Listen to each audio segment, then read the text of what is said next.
Thank you, Dean Callahan, and thank you all for being here tonight. It's really a beautiful night and an honor for me to be here as a proud alum of Marquette University, as a fellow Jesuit. This is not a costume, this is actually the real deal. And I'd like to think a friend of Father Wilde.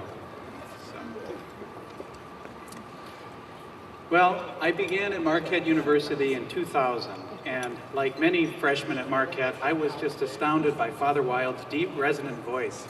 My roommates and I would joke that Father Wilde actually has a didgeridoo for vocal cords, which would extend about 3 feet into his left leg and allow him to go, "Whoa, that's wonderful." Now, and as an impetuous freshman at Marquette, I set up a voicemail message with him arguing with then Vice President Father Tim Lannon about I forget what, and different people were calling this and laughing and leaving voice messages. And finally, I got a message one day with Father Wilde, just, "Well, that's wonderful." Well, within the week, I got a letter notifying me that my admission to Marquette had been revoked. And later that week, I found that my car had been set on fire. Coincidence? In all seriousness, though, Father Wilde has been a leader that students really do love. He's a modest man, he's a gentleman, he's a scholar. He's risen to the occasion of leadership, both in the Society of Jesus and at Marquette University. At a dinner at Marquette back in 2004, I remember something that Professor of Law Daniel Blinka said in describing Father Wilde. He said something to the effect of, there are a lot of natural-born leaders who are extroverted and have a lot of sense for organization and things, and there are men who are quiet scholars who are kind of summoned into these positions. And he said that Father Wilde fits that category, a man who really rose to the occasion. And the Jesuits, sometimes we get put in positions that we're not expecting, but we believe that there's something of the grace of state, that you're given by God the gifts and the talents that you need to perform what you're given at any given time. And I think you would agree with me in saying that Father Wilde, over these past 14 and a half years, has done a wonderful job of rising to that and participating in that grace of state.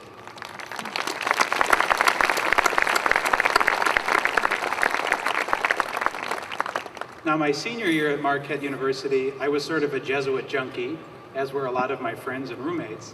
And I just, in a shot in the dark, I invited him over for dinner at our apartment. And he said a 4 p.m. mass, the student mass at Marquette, and then he and I drove over, and I got to utter the 8 words that every senior at Marquette always aspired to utter. Father Wilde, would you like a Liney's Red? Yeah, that sounds great.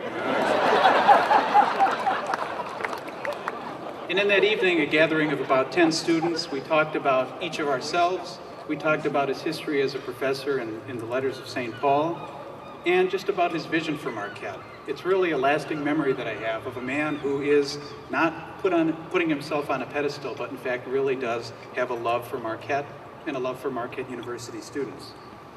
Now, my mom always warned me that if I keep impersonating people, I might turn out to be like them. Well, it's sort of like a Twilight Zone, I guess, where I decided to become a Jesuit myself. So like I said, it's not a costume. In fact, just weeks before I entered the Jesuits, back in August of 2006, I was getting dressed to do this little shtick the last time. And as I was walking up the stairs with gray hair and a little presidential paunch in my thing, I ran into Father Warren Zazama, who was my vocation director, and he said, "Now, Joe, remember, impersonating a man of the cloth is an obstacle to ordination." Now, for the life of me, I don't know if Father Wilde can take me seriously whenever I visit the Marquette University Jesuit community, now being a fellow Jesuit.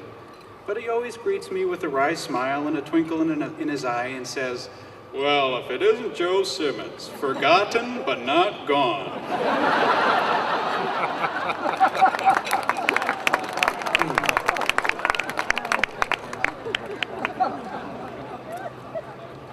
In seriousness, though, I was struck at a recent meeting of Jesuits in the Wisconsin province. It was a formation gathering of about 30 young men who are studying to become Jesuit priests.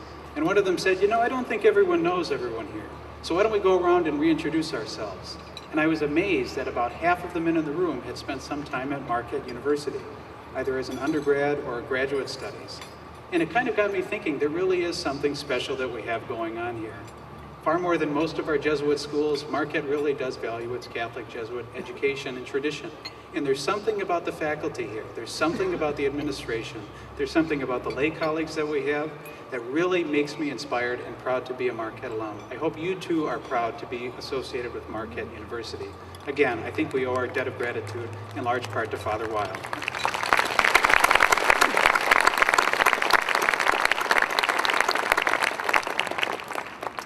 But let's be honest, I think we know why they asked me to be here tonight. So without further ado,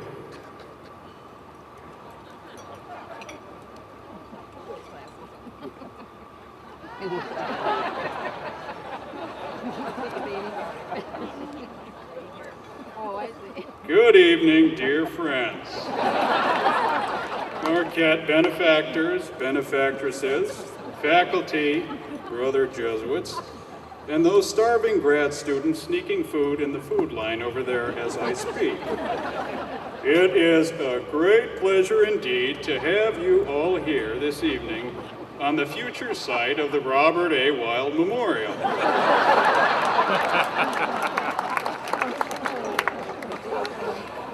Now, make no mistake, unlike certain presidents who have a library named after them, or a language building that looks a little bit like a beehive, I'd like to think my hopes are far more modest.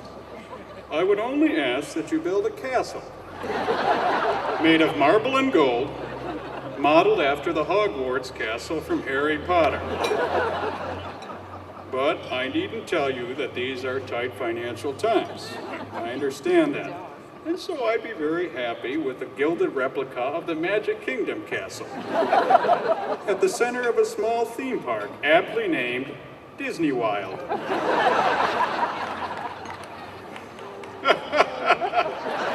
Is there an echo in here?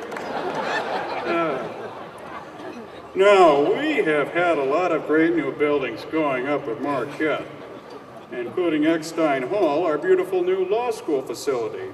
Eckstein, as many of you know, was the middle name of St. Ignatius's college roommate and fellow early Jesuit companion, Francis Eckstein Xavier.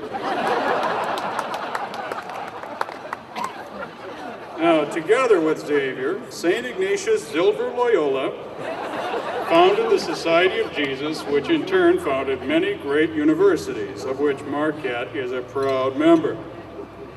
You might also have noticed the Discovery Learning Complex, which I am proud to say this very evening will be renamed in honor of two generous benefactors who are here tonight, Judith and Thomas Napoleon, both alumni of the College of Engineering. Mr. and Mrs. Napoleon have given an unprecedented anonymous $15 billion gift to Marquette. Tom, Judy, I guess it's not anonymous anymore. Real sorry about that. In any event, this new Napoleon complex will help Marquette engineering students go shoulder to shoulder with the nation's top engineers, rising above the rest and soaring to new heights. Now, of course, I'd be remiss if I didn't thank Joe Simmons for his introduction to me this evening. I've enjoyed seeing Joe grow from an impish college freshman to an equally impish Jesuit seminarian. Now, earlier this summer, in fact, I visited Joe's family for a barbecue with several other Jesuits. I, of course, had the decency not to show up dressed like him, impersonating him in front of his kith and kin. Just remember, Joe, I know where your car is parked. In all seriousness, though, our students at Marquette are wonderful and getting better every year. I think we do pretty well around here, and I love my years here at Marquette, and it'll be sad to move on. Single tear.